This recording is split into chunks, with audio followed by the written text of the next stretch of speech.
साथियों, प्रेम से बोलो कल्कि भगवान की जय। वर्तमान का काल अत्यंत भयानक चल रहा है। शास्त्रों के अनुसार जो उम्र कलयुग की निर्धारित है वह भी भगवान परब्रह्म पूर्ण नहीं होने देंगे। उससे प्रथम ही वह अपना 10वां अवतार लेकर पृथ्वी लोक पर प्रकट होने वाले हैं। यही नहीं साथियों, भविष्यमालिका के अनुसार कल्कि भगवान ने अपनी गुप्त लीलाएं अभी से प्रारंभ कर दिया है। आज समस्त विश्व में उनकी लीलाएं व्याप्त हैं, कहीं कम तो कहीं पर अधिक, परंतु ऐसा कोई भी राष्ट्र नहीं है जहां किसी न किसी रूप में विनाश की कथा लिखी नहीं जा रही हो। साथियों, पाप कर्म, अधर्म, अत्याचार अभी ही इतना अधिक बढ़ गया है कि जिसकी कल्पना भी नहीं किया जा सकता है। मित्रों, कलयुग की उम्र 4,32,000 वर्ष शास्त्रों में वर्णित है, जिसमें से अभी 5,125 वर्ष ही व्यतीत हुए हैं। धर्मशास्त्रों के अनुसार कलयुग के 4 चरण हैं, जिसमें से एक चरण 1,08,000 वर्षों का है। अभी मित्रों, कलयुग का पहला चरण ही चल रहा है, परंतु भविष्यमालिका के रचनाकार पंचसखाओं में श्रेष्ठ महाराज श्री अच्युतानंद जी महाराज के अनुसार कलयुग 2046 में ही समाप्त हो जाएगा और 2046 के उपरांत एक नवीन युग सतयुग का आरंभ होगा।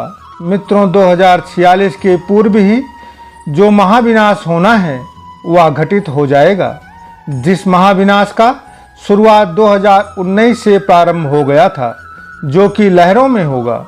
2027 तक दूसरी लहर आने का वर्णन भी मिलता है। शास्त्रों के अनुसार 2026 के अंत और 2027 के प्रारंभ पर एक ऐसी लहर आएगी जो प्रथम लहर से कई गुना अधिक विनाशकारी होगी। धर्मशास्त्रों के अनुसार इस विनाशकारी लहर का जो कारण होगा वह प्रथम विनाशकारी लहर के अनुरूप ही होगा, परंतु इसका कोई नामकरण नहीं हो पाएगा, यह गुमनाम होगा। इन बातों से यह तो प्रमाणित हो जाता है मित्रों की दूसरी लहर भी किसी विषाणु या वायरस के कारण ही होनी है, क्योंकि प्रथम लहर के अनुरूप ही दूसरी लहर होगी, ऐसा लिखा है। परंतु इस दूसरी लहर के विनाशकारी विषाणु का कोई नाम नहीं होगा, तो शायद इसी लहर के विषाणुओं का नाम आज का आधुनिक वैज्ञानिक डिसीज एक्स के नाम से बुला रहे हैं, जिसकी भयावहता के बारे में आप नेट पर खोज सकते हैं। इस विनाशकारी दूसरी लहर से लगभग 5 से 8 करोड़ लोगों की जान जाने का अंदेशा है। इसके विस्तार की तीव्रता प्रथम लहर से कई गुना अधिक तीव्र होगी। साथियों, प्रथम विनाशकारी लहर कोरोना ने हम सबको एक दूसरे से भयभीत होने के लिए बाध्य कर दिया था, तो अब इस दूसरी लहर में क्या होगा यह तो आने वाला समय ही बताएगा। साथियों, आगे आने वाला समय अत्यंत भयावह होने वाला है। तीसरी लहर भी 2027 में ही आने का वर्णन है, परंतु तीसरी लहर अन्य लहरों से काफ़ी भिन्न होगी, जिसका प्रभाव हमारे राष्ट्र पर प्रत्यक्ष रूप से नहीं पड़ेगा, परंतु अप्रत्यक्ष रूप से अवश्य पड़ेगा। इस तीसरी लहर के बारे में कहा गया है कि समस्त विश्व 2 भागों में बंट जाएंगे और आपस में भयंकर युद्ध होगा, जिससे बृहद संख्या में जन और धन की हानि होने के बारे में भी भविष्यमालिका में महाराज जी ने लिखा है। जिसके उपरांत अपने राष्ट्र भारतवर्ष में भी महंगाई अपनी चरम सीमा पर होगी।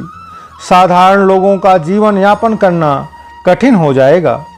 यह युद्ध कई वर्षों तक चलेगा। अंतिम के समय में हमारा राष्ट्र भी युद्ध में सम्मिलित होगा। धर्मशास्त्रों के अनुसार इस विश्व युद्ध का नेतृत्व वह 2 राष्ट्र करेंगे जो ताकत और समृद्धि में पहले और दूसरे क्रमांक पर होंगे, अर्थात अमेरिका और रसिया। इस विश्व युद्ध में भारत रूस का साथ देगा और अंत में रसिया की और रसिया के समर्थकों को विजय प्राप्त होगी।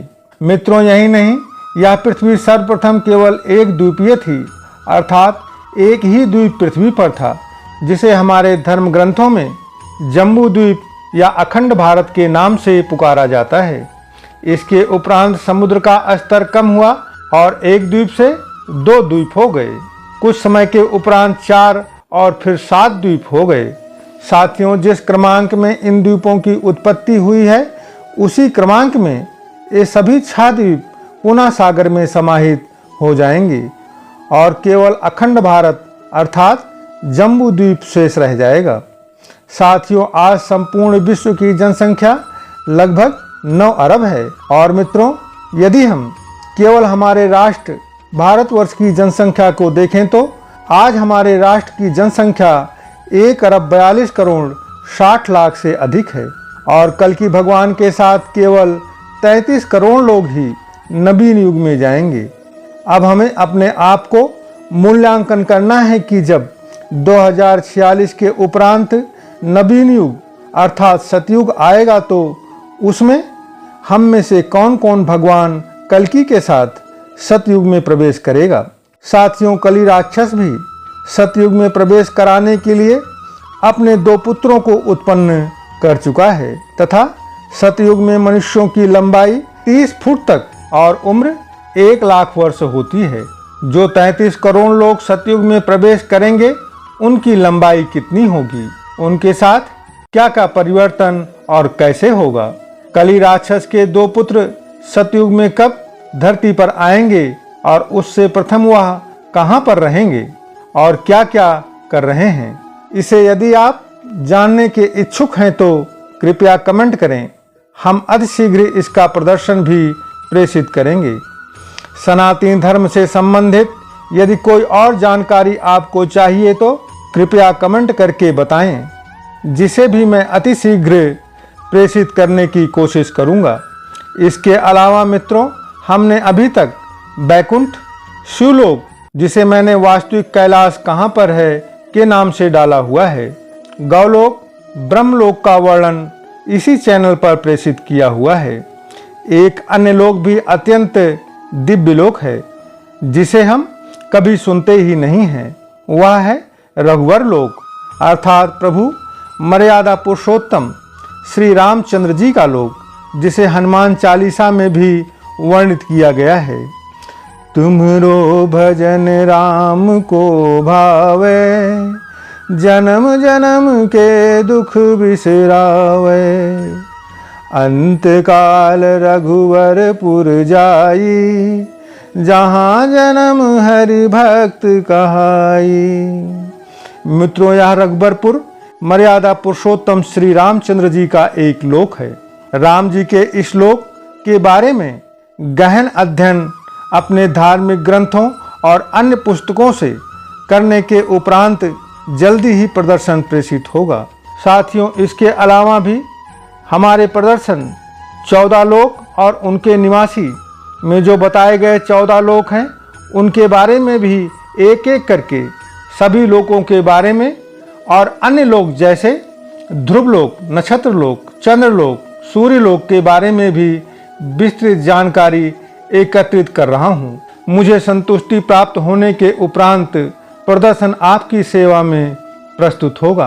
आपका मैं हृदय से आभार व्यक्त करता हूँ जो आपने प्रदर्शन को देखने और सुनने के लिए अपना अमूल्य समय दिया। साथ ही आपके लिए एक प्रश्न भी मैं इस प्रदर्शन के माध्यम से छोड़ रहा हूँ। भगवान कल्कि जब कलयुग में जन्म लेंगे तो उनकी पत्नी का क्या नाम होगा? सही उत्तर देने वाले का नाम हम अपने अगले प्रदर्शन में घोषित करेंगे। धन्यवाद। प्रेम से बोलो कल्कि भगवान की जय।